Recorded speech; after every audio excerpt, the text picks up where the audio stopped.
Hi, this is Paul Kurzmer, your happiness expert, and I have a great video for you this week all about social media. And I've talked a lot about social media's negative impacts in the past, but I thought I've never really done a video specifically about this topic. And there's a lot of research that's been done historically, but even some very good research that's been done during the pandemic that once again is simply showing in a convincing way that despite our increased usage of social media during the pandemic, it's resulted in decreased quality of mental health.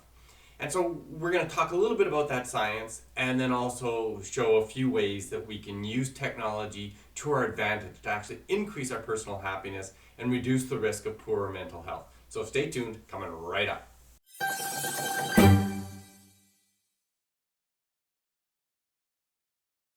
As a coach, public speaker, and best-selling author, I teach topics just like this one all around the world.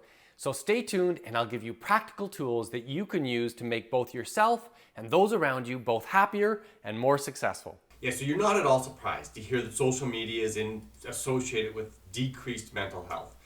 There's a couple recent studies that I really tuned into and thought particularly powerful, and David will link those in the description below. The general bottom line, overwhelming evidence is that the more we use social media, the greater our likelihood of depression. We increase depression with social media use. One interesting study showed that by simply getting off of Facebook for as little as 1 month was associated with increased happiness and lower depression. So there's just clear evidence, and I think we all intuitively know it. You know, there's this idea of kind of doom scrolling where we get on social media and we passively consume either outraged political commentary or shocking stuff from the people in the media, unfavorable social comparison, looking at all the beautiful people doing all the wonderful activities that they're doing, and we're getting these little artificial snippets of their lives, and we can't help but comparing it to our own lives and going, oh, this isn't so great. I wish I could be more like these people on social media. And so it's not surprising at all, given that that's the way that we consume social media, that for the most part, it's really bad for our mental health.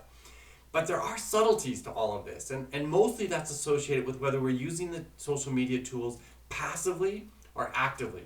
You know, by passive consumption, I mean that we're just doing that doom scrolling. We're getting on social media and hours can go by where we're just looking at content that other people have provided. Whereas active social media use by comparison is when we're posting our own pictures, writing little blogs, messaging people in the direct messaging in various apps. And all of those active uses of social media are associated with decreased depression. So active usage is great.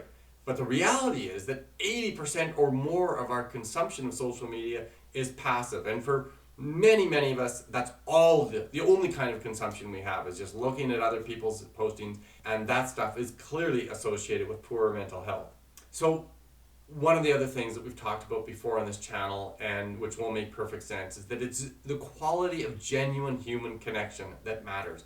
We need other people. We're tribal by our evolutionary background. We were meant to be in communities where we're closely linked with other people, typically by kin relationships, where we cared for people and there was a genuine connection and we felt we had mutual interests. And all of those things that were true of our ancient tribal heritage are true today. So the more we sync with people, feel connection, genuinely caring and they care for us, that's the standard of quality social connection we need. And it does not mean that it cannot happen in social media. Of course it can. It just generally does not. Overwhelmingly, it does not. So we need to use our technology wisely. And this maybe means a few things. Like, I think during the pandemic, I've mentioned it before, that I set up a Sunday morning Zoom call with all my extended family. So every Sunday morning at 11 a.m. my time, people connect on Zoom and we have a conversation about what's going on in our lives. A very healthy, effective use of technology. You might want to use your social media to organize in-person gatherings or play board games or get involved in your community or connect in meetups to things that people are doing that are of interest and cause genuine social connection. You might also want to set a timer and simply say, I'm going to only spend 20 minutes per day, that's probably more than enough, on social media, and the first thing I'm going to do every time is post something actively.